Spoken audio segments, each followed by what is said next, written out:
Summit, you're welcome to a fresh edition of the program Summit, the program that actually updates you about events in and around the country and then the global issues as well. My name is Banji Busari.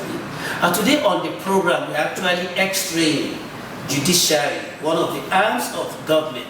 Of course, you have the executive, you have the judiciary and the legislature. But today, we're actually narrowing our discussion to judiciary. What role has judiciary played, particularly at the inception of the Fourth Republic from 1999 to date, that's 2020.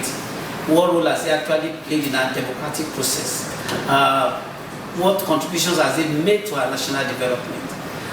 We also look at the quality of education, that's legal education, that has actually happened in the last couple of years, and perhaps decades. Today on the program, we are privileged to actually have on the show a very prominent legal practitioner, a legal luminary, somebody who has taken his profession to the very, very, very peak. Somebody who's distinguished himself in the legal profession. And the mention of his name is known everywhere. By dint of hard work, professionalism, he has actually carved a niche for himself in the legal profession. Today, join me in welcoming on to Summit.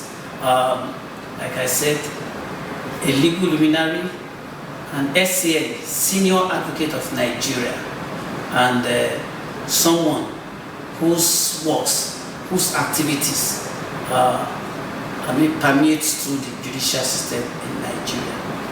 Join me in bringing on to set a highly revered legal luminary, Mr. Dele Adesina, Senior Advocate of Nigeria. It's our pleasure to have you on Summit. Thank you very much, Nico. I'm happy to be here.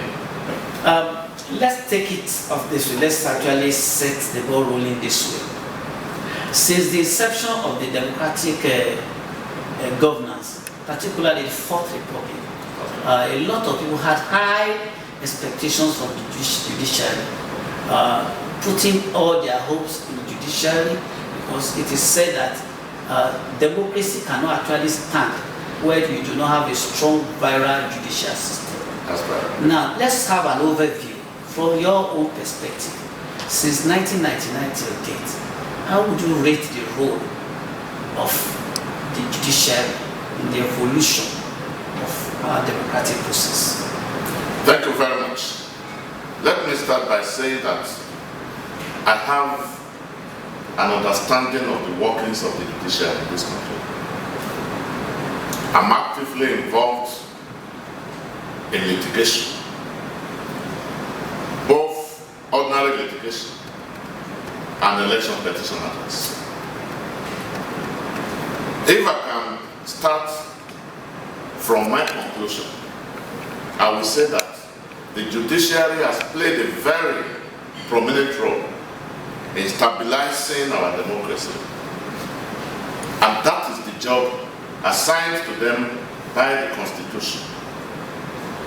Democracy will only triumph where you have a virile judiciary. That is the only institution out of the three arms of government that is saddled with the responsibility constitutionally and legally to resolve disputes between persons and persons, between persons and authorities, and between authorities and authorities. Now, coming specifically to elections, we know and we have seen what our politicians have been doing. One thing I've seen very clearly manifested is that we have both people on one side contesting for an election and people on another side contesting for the same election. All of them wanting to win, and there is only one post. In other words, you have a governorship election, for instance, that is being contested by 5 different political parties. Each candidate of these political parties want to win, and so you have a problem. If you do not have judiciary that is effective, that is functional, that is efficient, our democracy will not have stood the test of time at all.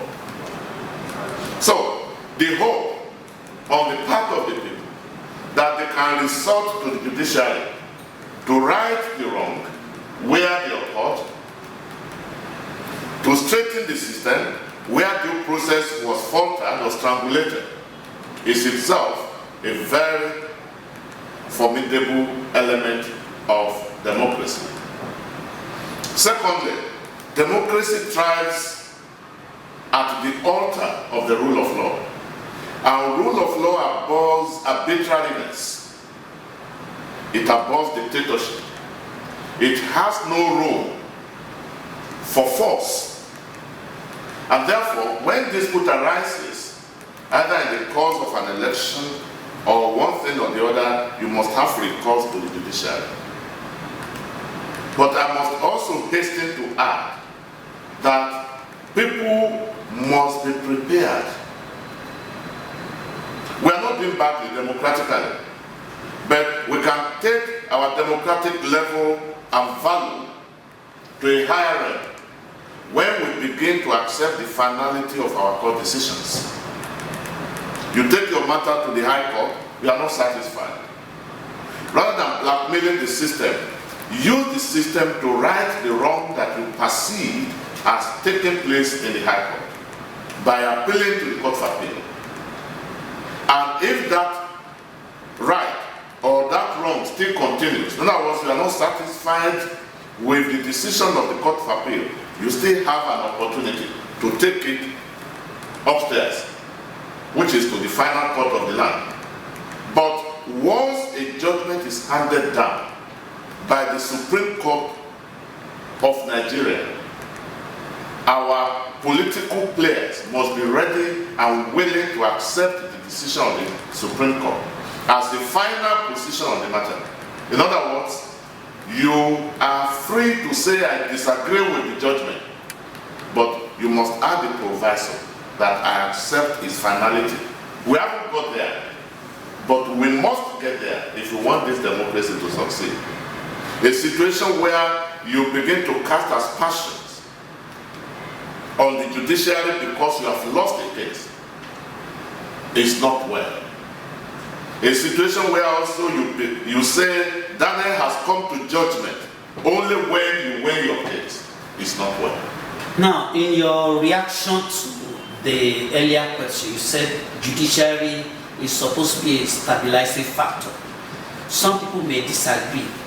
Now, in the recent past, a lot of our politicians have won their cases through the judicial process. In fact, many of them. We have the case of Imo, we have the case of Bayelsa, and several other, even Zamfara.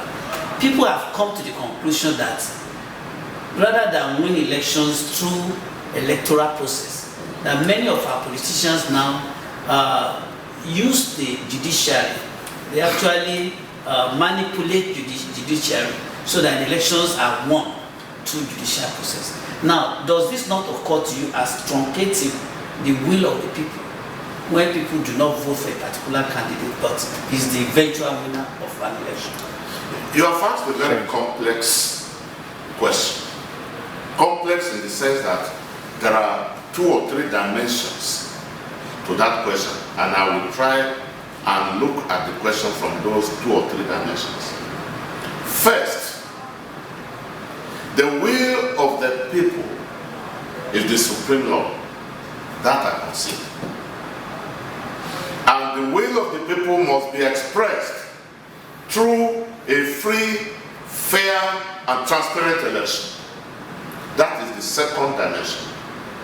The third dimension is where this will is truncated, where this will is manipulated, where due process is not given its pride of place, inevitably the judiciary must come in. That is why I said it's a complex question with 3 dimensions. So, the will of people, in order to be sure that is the will of people, must comply with these 3 dimensions I've stipulated. If you and I are contesting an election, you manipulate the process because you are probably richer than me. You go ahead,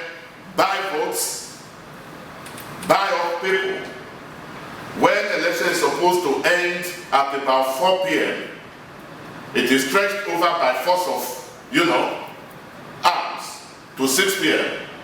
Or in the course of the voting process, because you have what it takes, get some 2, 3, or 4 thugs.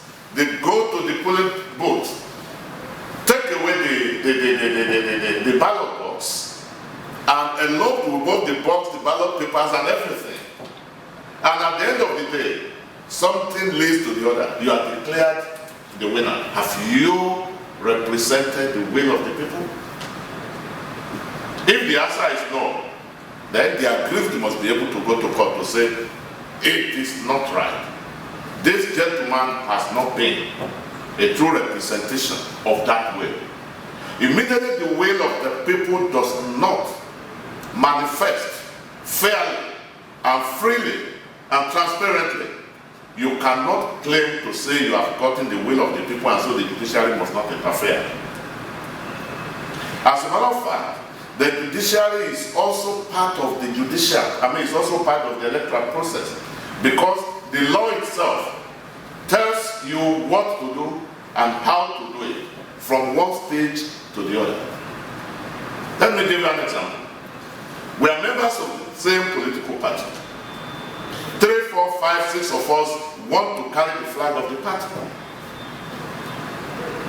The electoral law has stipulated what process should take place for a candidate to emerge. In the past, it used to be godfatherism. Once you are in the good books of the godfathers, you are sure to emerge a candidate. But we took our process, democratic process, a little further. We said, no, let there be a kind of primary among all the contending aspirants. All right? So, primary began. And we also find out that the primaries can be manipulated. Where there is manipulation, the electoral act says you approach the High Court or the Federal High Court. And so, there emerge what we call pre-election matters. It will not be democratic to say, no, you cannot access the court, when you know that the candidate that has emerged ordinarily ought not to have emerged. Some of the life situations we have seen, maybe technical situations. And that is the area that probably informed your question. But I'm afraid law itself is technical. And I give a very good example. I'm running an election as the governor of my state. The law says I must have a school certificate, all right, as part of the credentials to produce. And I do not have it. And you get to know that I don't have that school certificate, and you have it. One thing lead to the other because of my connection in and out of the party with the strong men and women in the party. I got nominated. And you go to court. Or to cite another example, the law says I should depose to an affidavit in support of my nomination papers to be submitted to INEC. And every single thing I state in that affidavit must be true and correct. But rather than saying correct and factual things, I went ahead and told lies in the affidavit. And the law says, once INEC finds anything to be a lie, my nomination must be vacated. So, if INEC now refuses to vacate my nomination, you have the right to take me to court to say that I have run foul of the law. No other person can interpret the law except the court. The court, the law is what the court says it is. So we must draw the line between judicial intervention to right democratic wrongs, to right incidences of manipulations, to right a confrontation, an attack against the true emergence of the will of the people. All these are legitimate interventions, than a situation where somebody has won legitimately and the court says, no, you have not won. Not many courts will say that. In this country, I've not seen much of that happen. But we need the rules to be obeyed. We need the procedures to be complied with. We need the politicians to be selfless. We need them to know that politics itself is a game and it must never be a do-or-die affair. I am afraid it's still like it is a do-or-die affair at the level we're in. Would you agree or not that the legal profession and judiciary as a whole has suffered some measure of reputational damage? People are led that corruption has actually brought judiciary to its lowest ebb. That most of these elections have actually been a case of who has the greatest money. That's the politicians now. And those cases are bought. Do you agree that cases are bought? We have the case of Sokoto and some other states in the recent past. There's no doubt, without any hesitation, I will accept that our judiciary has suffered a lot of reputational damage in the recent past. And this is very unfortunate. For me, the best part of my life is when I'm in the courtroom. Litigation. And I say this from a personal point of view. By my experience, there is hardly any judge that will see the law like this, see the facts like this, and deliberately take a wrong decision because he has taken money from Mr. X. There are fine lawyers in this country that will never give one kobo to any judge because of a matter, whether political or not. That is not to say there are no people that are giving. And when we get into the level of talking frankly with ourselves,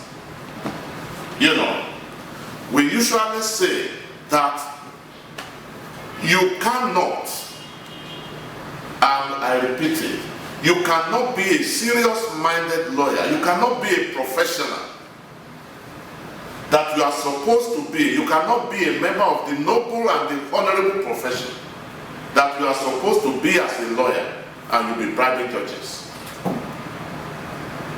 You cannot. So, some of the allegations can be considered, but most of the allegations are unfounded. How many have been proved? Now, when you say there's a standard I usually use, I may be wrong, but that's my opinion. Jesus came to the world in the nature of man. And to do the work he came to the world to do, he engaged 12 disciples. Out of those 12, one went astray. They call his name Judas Iscariot. One out of 12. That has become the yardstick for judging or measuring the standard of human behavior. So, if you have 400, 500 judges in Nigeria, how many of them have been frontally proven to be corrupt? 10, 5, 3, or 2? For purposes of arithmetic and to bring home my argument, let us assume 10 has been proven to be corrupt. What is the percentage of 10 to 500? These are the things we must look at. So, the percentage of 10 to 500 is what now? Is it 0.2 or 2%? But certainly not up to 10%. So, when there is a gathering of any, but in any profession there are bad eggs. But you must not be the bad egg. I must not be the bad eggs. So, if we are able to caution ourselves and strengthen our professional discipline, machinery, and what have you, some of these things will be caught. It is also very important for us to caution ourselves about these sweeping statements that judgments are sold or judgments are bought in Nigeria. It is not true of many, many situations.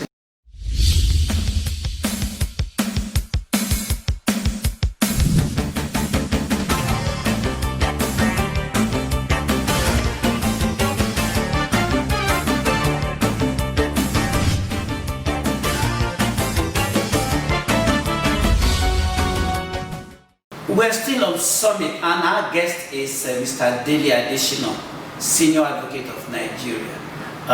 Sir, Yes. I'd like you to confirm or deny this.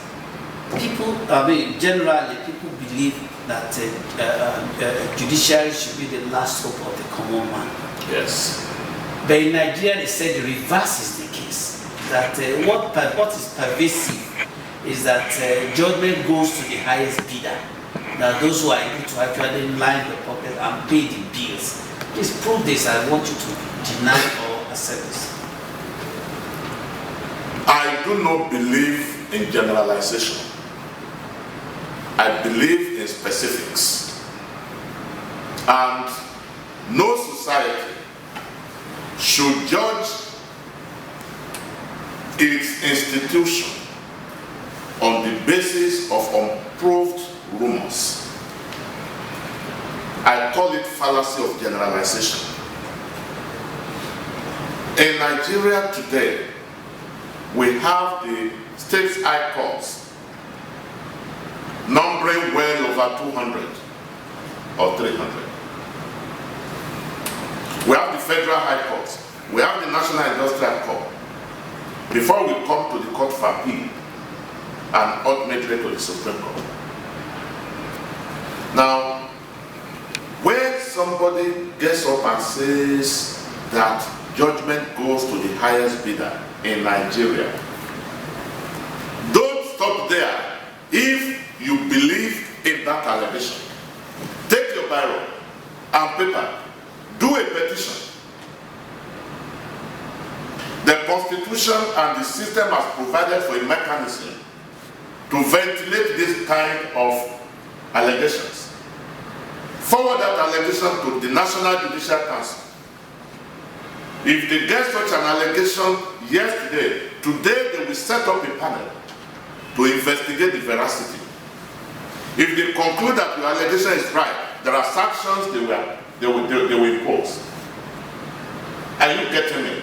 How many of these allegations have gone to the National Judicial Council? How many have gone to the Special Fraud Unit of Nigerian Police Force for investigation? For me, we must realize that there is no alternative to the judiciary. The only alternative is anarchy. If I have a problem with you and I refuse to take you to court, I will just lay ambush somewhere with a gun or with a cutlass. When I see you, I smash your head. Can a society exist like that? The answer is no. All that I'm saying is not to say that the judiciary, there are no areas to question. There are no areas to improve upon. In fact, the largest room in the world is the room for improvement. And we must be seeking constantly and continually how to improve our system. Talking about how to improve our system. Yes. How effective can the judiciary be in actually hastening the judicial process? A lot of people say the procedures are long-winded, bureaucratic, expensive, and all that. That's why so many cases are pending. There are so many prisoners whose cases have not been heard. They are still languishing in jail before the judgment. You recall that just a couple of weeks ago, the federal government set free about 1,800 prisoners, many of whom have not even been served judgment. Now, the congestion in our courts, what do you think the judiciary can actually do about it? Again, that is another complex question. Because the judiciary alone cannot do it. The judiciary alone cannot do it. The judiciary is part and parcel of the society. So many people are responsible for the congestion and the delays we have in our courts. So many people are responsible for the congestion in our correctional centers, as we call the prison system now. A situation where a judge in 24th century will still be writing judgments. My Lord, I appear for Mr. Dele Adesina in this matter. He or she takes down your matter. And then the lawyer begins his argument. For the next 2-3 hours, the judge is writing. Where the lawyer stops, he will put stop. Or where he relaxes, he will put comma. Nothing gets done. Go to other judiciaries in some other countries of the world. The lawyer is talking, the judge is sitting down there, relaxed.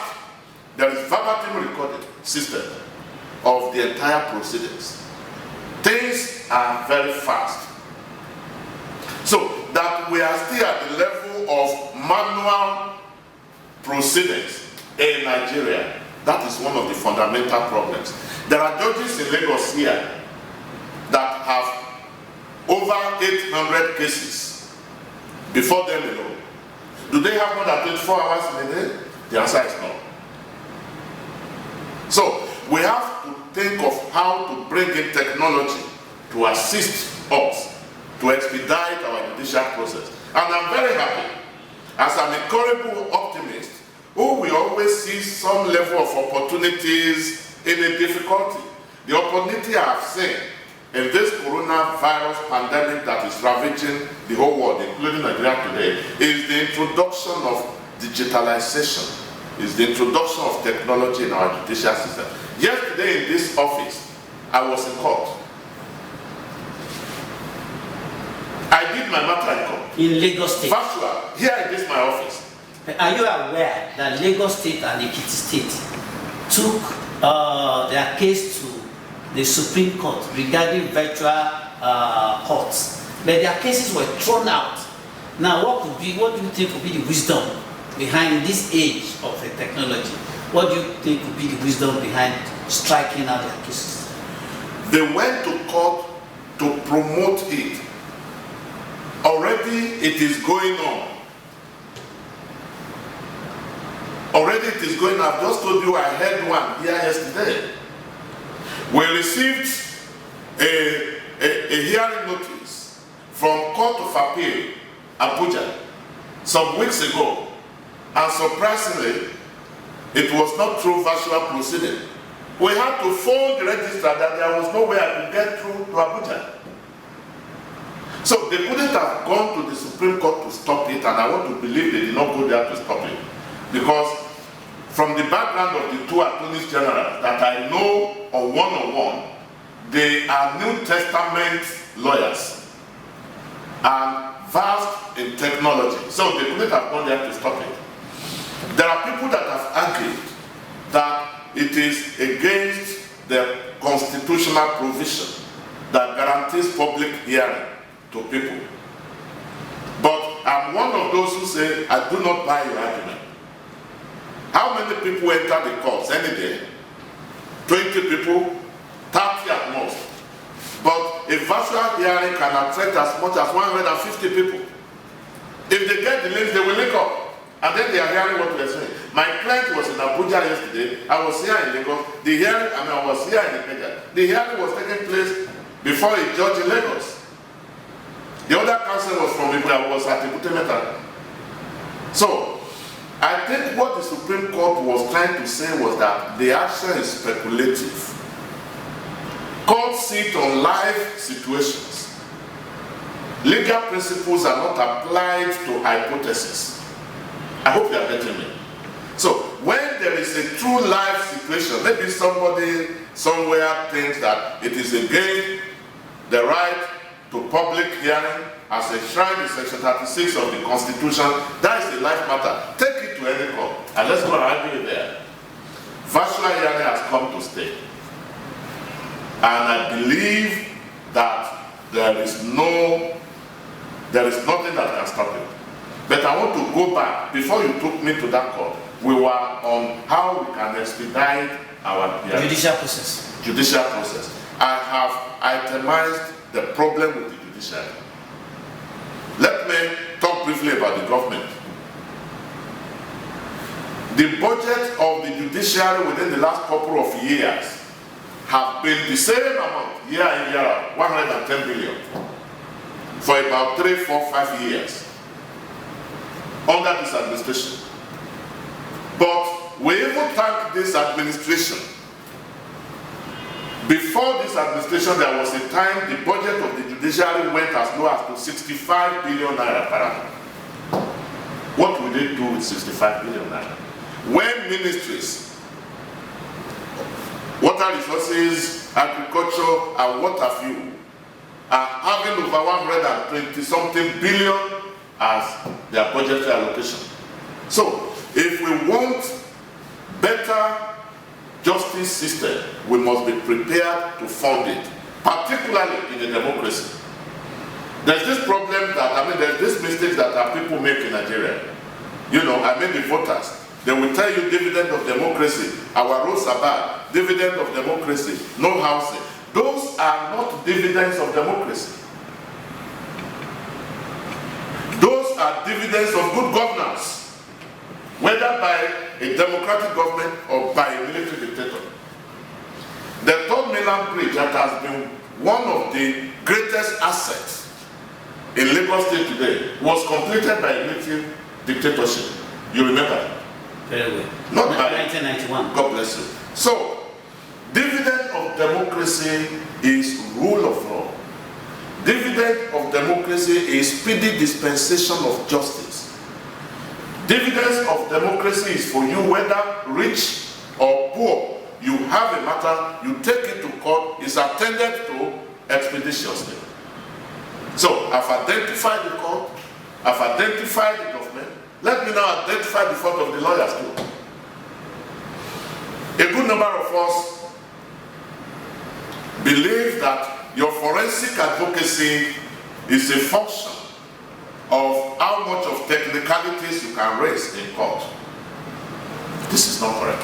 Some people think it is how long you prolong a matter that determines how much you get paid. It is not correct. As far as I'm concerned, the earlier I finish my matter, I get my fee and move on. That is where my profit is. So, there is a need for us as lawyers to reinvigorate our professional ethics system, to ensure that our colleagues do things properly the way they should be done. If a case, for example, does not have a good defense, do not waste time with frivolous defenses. Maybe playing devil's advocate. What's the role of the police in all of this? Oh, if time permits, I will get there. I will get there. Because the police system is very, very, very, very germane to not just the prison system, but also the general justice system in a country. There are situations where distress calls will go to the police and they will tell you they don't have fuel in the car. Are they going to fly? So, there is a need for us to put together a very, very solid and effective and strong justice system, justice summit in this country. You as a journalist, come and tell us all that you have been hearing. I as a lawyer, I will be there to come and say, these are what I consider to be the problems militating against speedy justice. Mr. George, come and tell us why you are handicapped in dispensing justice promptly. Mr. Politician, come and tell us why are you always unhappy? Why is it that you must say one thing or the other negative about the judiciary? NGO, come and be part of it. And then when you aggregate all these opinions, recommendations will come up. And then we drive the recommendations and we'll get a better justice system from there. What do you think is responsible for disobedience of courts, judgments, orders, and directives? You just said, yes, the judiciary still remains the last hope of the common man. Both common and rich. Both common and rich. Yeah, both common. When I get the judgment, why should there be any delay in actually executing the judgment? There should be no delay. But that is still part of the level that we are in, which we ought to have gotten over after 20 years as a democracy. Even under the military, we had similar situations which were confronted. But in a democracy, under the Constitution, the judgment of the court must be obeyed. But I want to say here that on the part of the people, we need to encourage ourselves to be able to stand up for our rights when they are flouted. If I have a judgment in my favor and it is not being obeyed, under the law there are what I can do. Go to your lawyers, they will tell you what can be done. In addition to that, the judges also must use the power that the law and the Constitution has given to them. When there is a disobedience to court judgment, there is what we call contempt, law of contempt. It is one of the powers invested in the judge. Nobody has a right to disobey a subsisting court order or judgment. May it is happening. If you are not satisfied, go and appeal. It is happening. It should not continue. It is wrong. The court must exercise their powers. The individuals must challenge such disobedience. And of course, the General Bar Association as an institution must also rise up to say, rule of law demands that you obey court orders and judgment. And without rule of law, there's no democracy.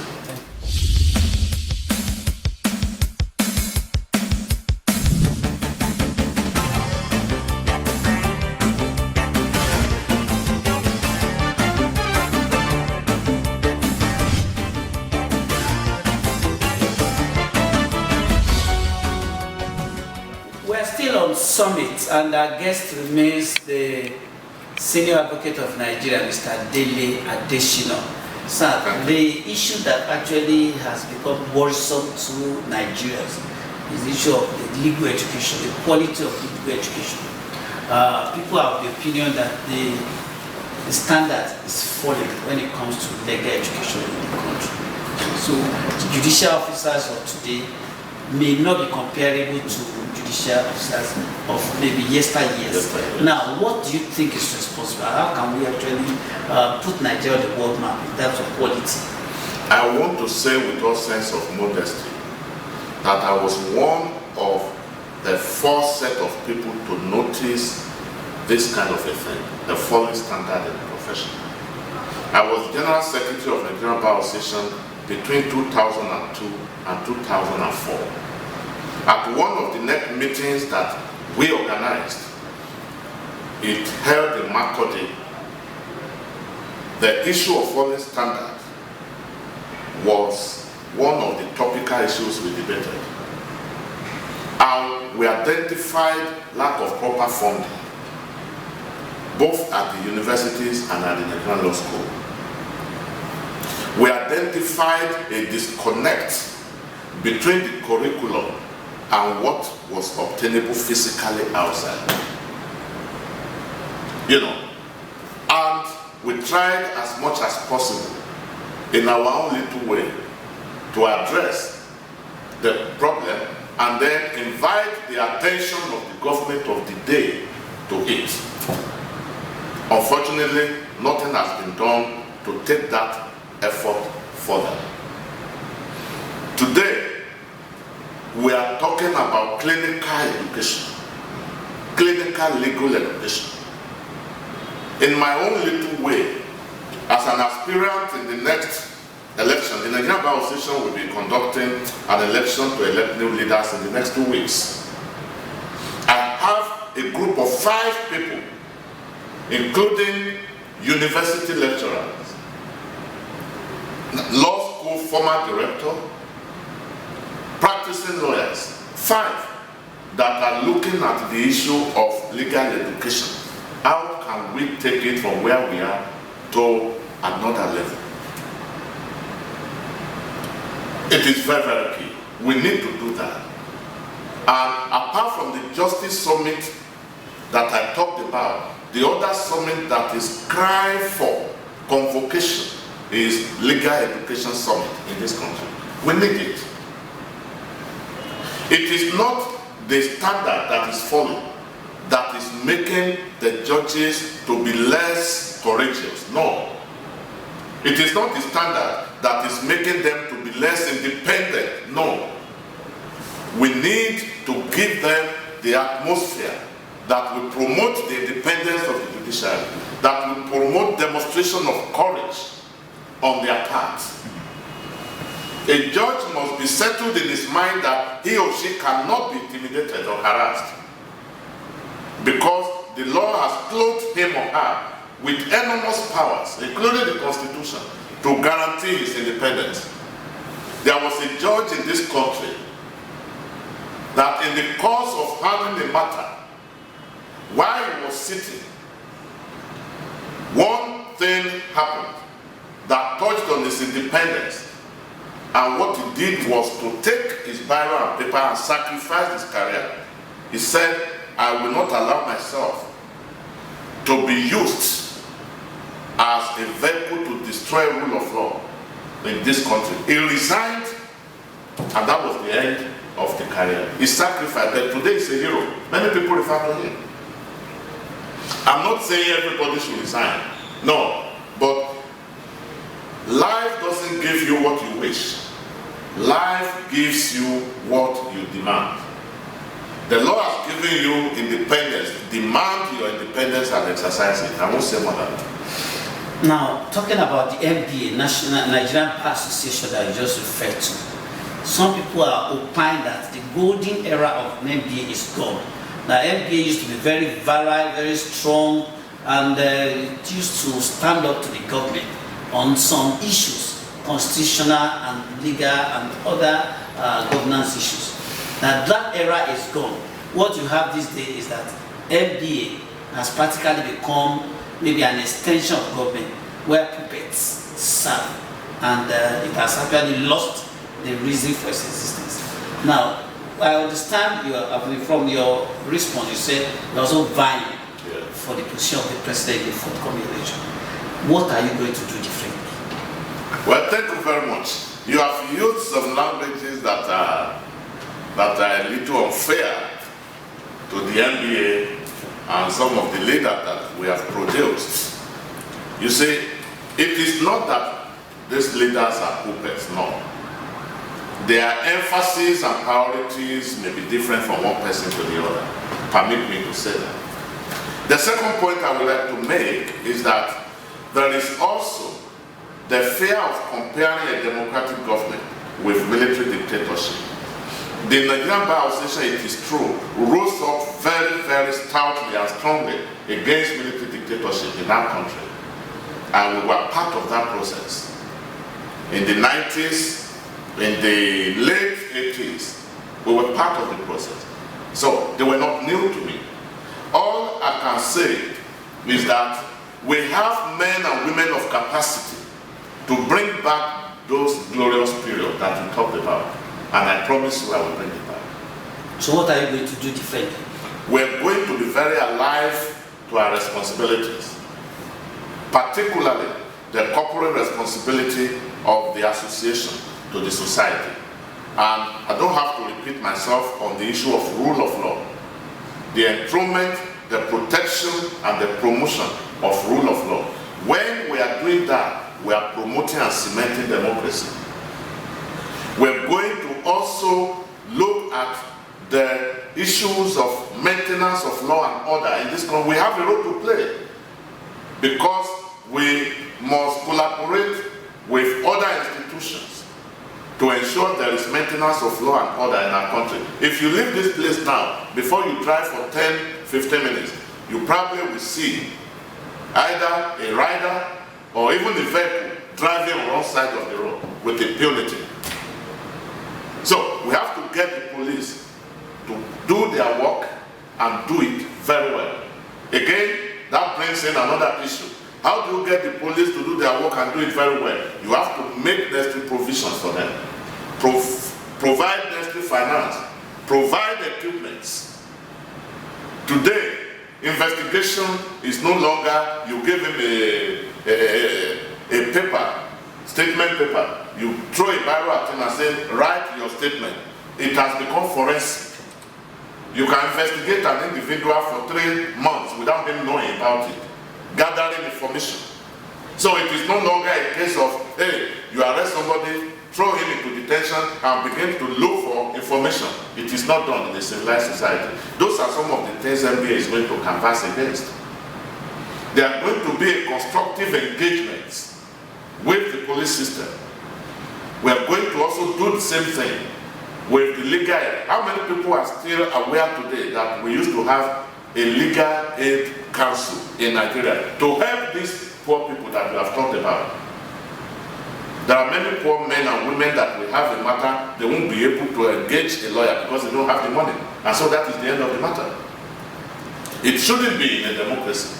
So we're going to do whatever we need to do to draw the attention of the relevant government agencies to the existence and promotion of legal aid council so that it can serve its legal responsibility to the indigent members of the society to also enforce their rights and then defend their claims. Would there be vote buying at the next bar elections or not? Well, very, very regrettably, even that is going on now as we speak. Vote buying? There are people, what they do is to be carrying money to junior members of the bar.